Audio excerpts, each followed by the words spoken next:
Winter has a way of exposing the unprepared. In the middle of a battlefield, the cold doesn't make announcements. It doesn't wait politely for nightfall. It creeps into damp boots, soaked clothing, and sleepless nights in the trenches. During World War II, frostbite and hypothermia killed more soldiers than enemy fire in certain campaigns. By 1943, army medics recognized a harsh truth. Wool blankets, no matter how thick, simply weren't enough. Soldiers were sent into sub-zero conditions with thin gear, and many learned the hard way that surviving the night required more than what the supply depot could provide. But in the mud, snow and chaos, a handful of frontline troops discovered a technique so simple it was almost overlooked: the field blanket wrap.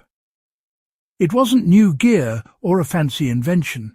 It was a method, a way of using the same standard blanket in a way that trapped heat, controlled moisture, and kept men alive through some of the coldest nights Europe had ever seen. Before we jump in, make sure to like, share, comment, and subscribe to Survival Logic, because each week we uncover lost survival methods that still work today, giving you real-world knowledge that could save your life.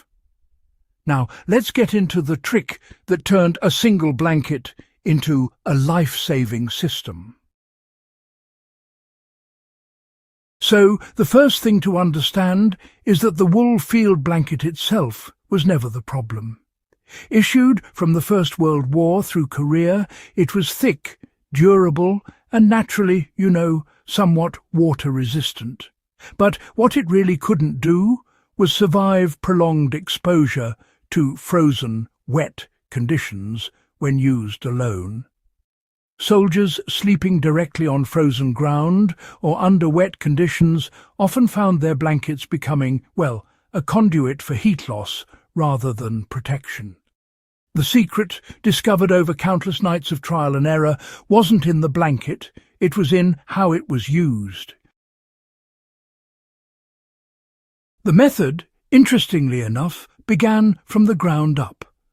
The first step was creating a barrier between the soldier and the frozen earth. Any waterproof material could work: a poncho, oilcloth, rubber sheet, or even wax canvas. This base layer stopped the cold from seeping up and prevented moisture from wicking into the blanket. The next step was wrapping the wool blanket tightly around the torso. Edges were tucked in to prevent drafts, effectively sealing pockets of warm air next to the body. Then came the innovation: a second moisture-resistant layer placed over the blanket. Soldiers often used a poncho, waxcloth, or even layers of newspaper. Some, believe it or not, even added ash-coated fabric. The result was a primitive but highly effective vapor barrier system. Heat stayed trapped inside the wool, while the outer layer prevented the warm air from escaping and reflected radiant heat back toward the body. This simple layering system created a controlled microclimate around the sleeper. Field reports from the Ardennes and Eastern Front consistently describe soldiers surviving nights in extreme cold by combining their blankets with waterproof coverings. Those who failed to create this layered setup often froze within hours. By 1944, army medics had formalized the concept for treating cold casualties. A half-frozen soldier wouldn't simply be wrapped in a dry blanket anymore.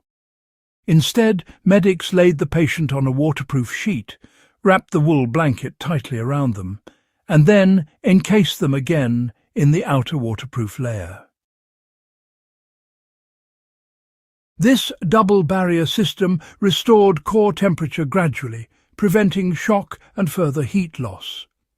It was so effective that versions of the method appeared later in mountain rescue manuals and Cold War survival guides, influencing the design of modern bivvy sacks, emergency foil blankets, and layered sleeping systems. For today's survivalists, the principle is just as relevant. Start with a ground barrier to stop conduction from frozen earth.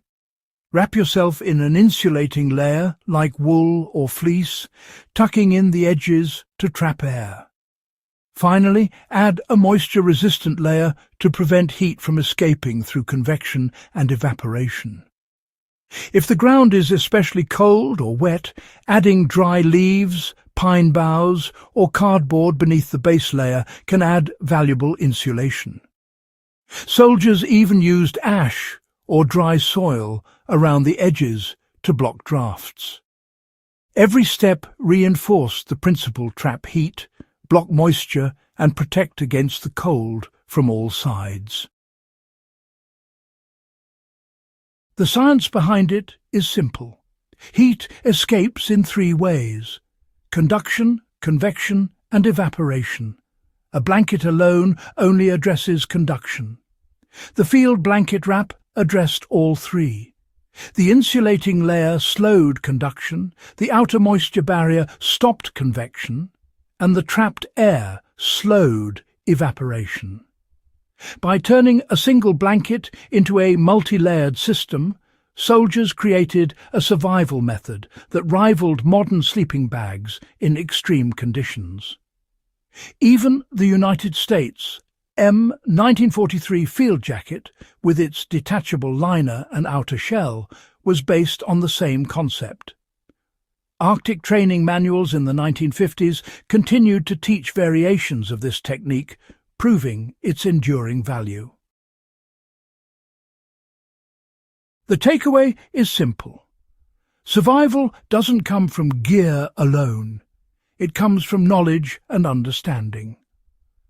Soldiers in 1943 didn't have synthetic sleeping bags or Gore-Tex layers. They had a blanket, some ingenuity, and the willingness to learn from hard nights in the cold. The same principles, layering, moisture control, and insulation from the ground, can save lives today. If you found this guide valuable, make sure to subscribe to Survival Logic.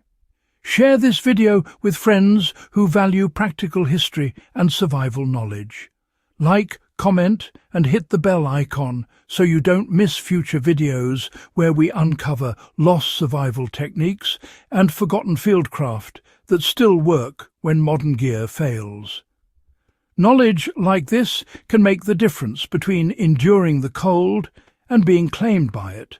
And, well, that's why it's worth preserving.